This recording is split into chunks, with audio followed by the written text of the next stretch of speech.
নমস্কার বন্ধুরা, মানবীর রান্নাঘরে আপনাদের সবাইকে স্বাগত জানাই। আমার আজকের রেসিপি রাগি দোসা। তো এটা খুবই স্বাস্থ্যকর একটা ব্রেকফাস্ট রেসিপি। রাগি যে একটা দানা শস্য আর কি, তার থেকে যে আটা তৈরি হয়, এটা হচ্ছে ভিটামিন ডি আর ক্যালসিয়ামের একটা ন্যাচারাল আর কি ন্যাচারাল সোর্স। তো খুবই উপকারী এই আটাটা।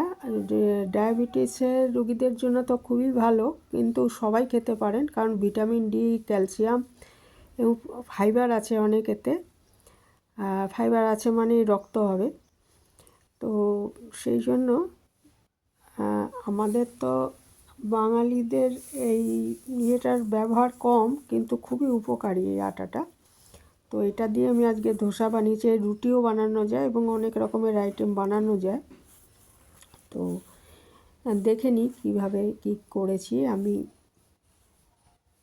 এখানে 1 কাপ মতো ওই আটা নিয়েছি, রাগি আটা, মানে 250 গ্রাম, ওই ধরুন 200 গ্রাম মতো নিয়েছি একটু চালের গুঁড়ো, একটু সুজি নিয়েছি। সুজিটা নিয়েছি যাতে একটু ক্রিপসি ভাবটা আসে। পরিমাণ মতো নুন দিয়ে দিলাম। তারপরে এটাকে সমস্ত জিনিসগুলো ভালো মতো একটু মেখে নিচ্ছি। তারপরে এতে আমি একটু টক দই দেব, আর দেব কাঁচা লঙ্কা কুচি এবং আদা কুচি। এটা টক দই দিয়ে দিচ্ছি, 3-4 চামচ টক দই দিয়ে দিচ্ছি। আর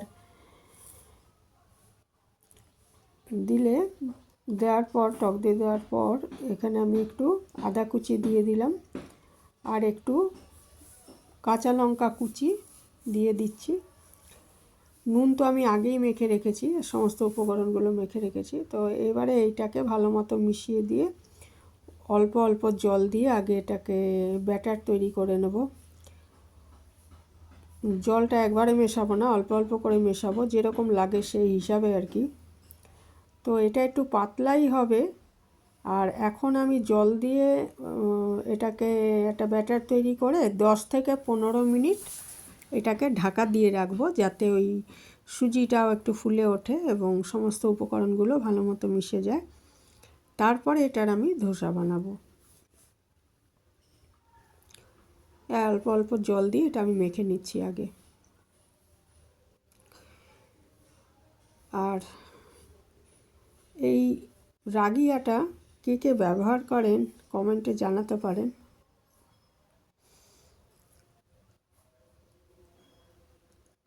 এটার খুব ভালো রুটিও হয়, সেটা কোনো একদিন শেয়ার করব। এটাকে ঢাকা দিয়ে রেখে দিচ্ছি আমি। দেওয়ার পর এই 10-15 মিনিট ঢাকা দিয়ে রাখতে হবে। মিনিট 10-12 পরে আমি এটা দেখুন এরকম হয়েছে মিশ্রণটা।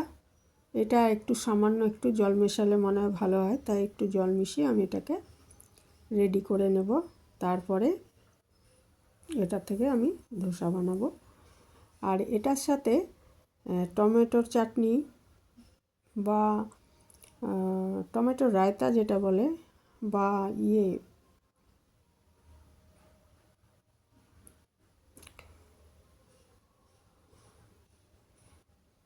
টমেটো রায়তা অথবা ওই তেঁতুলের চাটনি, বাদামের চাটনি, এগুলো এর সাথে খেতে ভালো লাগবে। তো আমি আজকে সেই চাটনি রেসিপি শেয়ার করিনি, শুধু ধোসাটাই দেখাচ্ছি। এটা দেখুন একদমই একটু জল মেশানোর পর এরকম হয়েছে। এবার এটাকে আমি ধোসা বানিয়ে নেবো। একটা ননস্টিক তাওয়া নিয়ে নিয়েছি। তাওয়াটা আগে ভালো মতো গরম হতে দেব, দিয়ে এটা একটু জলের ছিটা দিয়ে এটাকে একটু মুছে নিতে হবে তাওয়াটা। নিয়ে তারপরে এতে আমি 1 হাতা বা 1.5 হাতা ব্যাটার দিয়ে দেব। যেরকম সাইজের আমি আর কি ধোসাটা করতে চাই সেই অনুযায়ী আমি দেব। দিয়ে এটাকে এইভাবে একটু পাতলা করে দেবো আর কি, মানে ছড়িয়ে দেবো ব্যাটারটা। দিয়ে এটাকে ওপরটা ভালো মতো হতে দেব। দেওয়ার পর এটা আমি উল্টে দেবো। উল্টে দেওয়ার আগে এখানে একটু সাদা তেল আমি ছড়িয়ে দেবো।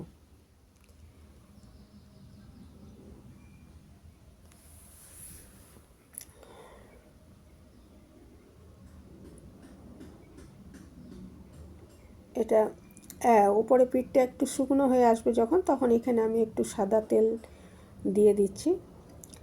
দিয়ে তারপরে এটাকে দেখুন উপরে এরকম বাবলস দেখা যাচ্ছে এবং তলাটাও শুকনো শুকনো হয়ে ছেড়ে আসছে। এরকম সময় আমি এটাকে উল্টে দেব। উপরটাতে একটু তেল দিয়ে দিয়েছি, উল্টে দিয়ে এটাকে অপর পিঠটাও ভেজে নেব, তাহলে আমার ধোসাটা তৈরি হয়ে যাবে।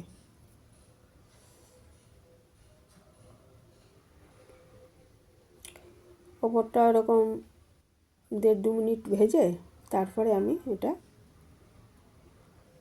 তুলে নেব। এইভাবে সমস্ত ধোসাগুলো আমি আস্তে আস্তে তৈরি করে নিয়েছি। খুবই সহজ রেসিপিটা, শুধু এই ব্যাটারটাই আর কি একটু ঠিক মতো না হলে এটা একটু ভেঙে যাওয়ার সম্ভাবনা,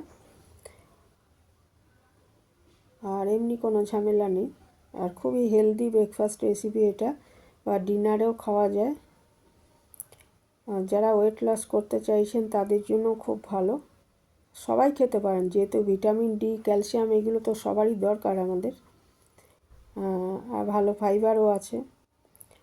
এইভাবে আমি আরও একটা দিয়ে দিলাম ধোসা তৈরি করার জন্য। এটা এরকম 1-1.5 মিনিট একটা পিঠ হয়ে গেলে ও তলাটা যখন ছেড়ে আসার মতো হবে, আঁচটা কিন্তু একদম কমিয়ে রাখতে হবে, নাহলে পুড়ে যাবে। মিডিয়াম টু লো আঁচেই এটা করতে হবে। তলাটা দেখুন ছাড়ার মতো হয়ে আসছে, দেখলেই বোঝা যাবে। আর ওপরটা একটু বাবলস দেখা দিচ্ছে। এই সময়টা ওপরে একটু সাদা তেল দিয়ে দেব, দিয়ে এটাকে উল্টে নেব, নিয়ে অপর পিঠটাও একইভাবে একটু ভেজে নেব 1-1.5 মিনিট, তাহলে এটা তৈরি হয়ে যাবে ধোসা। এইভাবে আমি সমস্ত ধোসাগুলোই তৈরি করে নিয়েছি। তো রেসিপিটা আপনাদের কেমন লেগেছে জানাবেন। এর সাথে একটু তেঁতুলের চাটনি করলে ভালো লাগবে, আর না চাটনি করতে পারলে সস দিয়েও খেয়ে নেওয়া যায়, বাচ্চারা তো সস দিয়েও খেয়ে নেবে।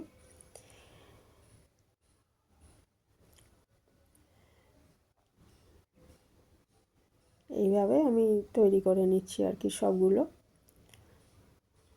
এই ছিল আমার আজকের একটা হেলদি ব্রেকফাস্ট রেসিপি। ভালো থাকবেন সবাই। শুভ মকর সংক্রান্তির শুভেচ্ছা জানাই সবাইকে। আবার দেখা হবে অন্য ভিডিওতে।